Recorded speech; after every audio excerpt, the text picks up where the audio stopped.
एक गांव में एक लड़का रहता था। उसका शुरू से पढ़ाई में मन नहीं लगता था। जैसे जैसे उसकी उम्र बढ़ती गई वैसे ही उसकी क्लासें भी आगे बढ़ती गई।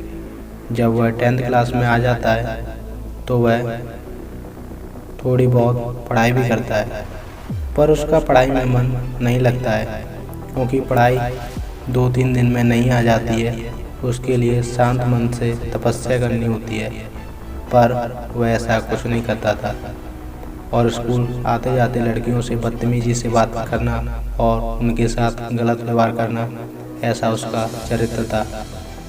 अब उसके 10th क्लास के बोर्ड एग्ज़ाम आ जाते हैं और वह उन बोर्ड एग्ज़ाम को देकर आ जाता है।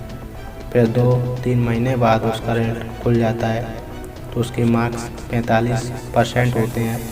फिर तब उसको उसके साथ पढ़ने वाले लोग उसे चिढ़ाने लगते हैं और उस पर कमेंट करने लगते हैं उसके पिताजी के सामने, जिससे उसके पिताजी का सिर शर्म से झुक जाता है और उसके पिताजी अपने आप को एक कमरे में बंद कर लेते हैं। तब उनका लड़का बोलता है कि पिताजी दरवाज़ा खोलो, मैं बदल जाऊंगा और कुछ अलग करके दिखाऊंगा, क्योंकि उसका पढ़ाई में मन तो लगता नहीं था। अब वह अकेला रहने लगा और सोचता था कि मैं क्या करूं। तभी उसे कोई नेटवर्क मार्केटिंग के बारे में बता देता है और वह उसे अच्छे से समझ जाता है, क्योंकि उसे पढ़ना पसंद नहीं था और बोलना बहुत आता था।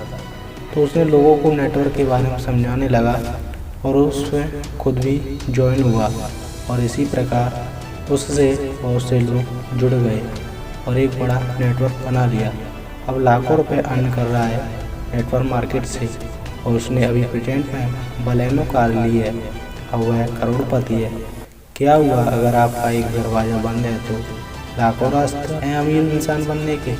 अगर आपका भी पढ़ाई में मन नहीं लग रहा है तो कुछ और ट्राई कीजिए, बट उससे पहले अपने अंदर के टैलेंट को पहचानो।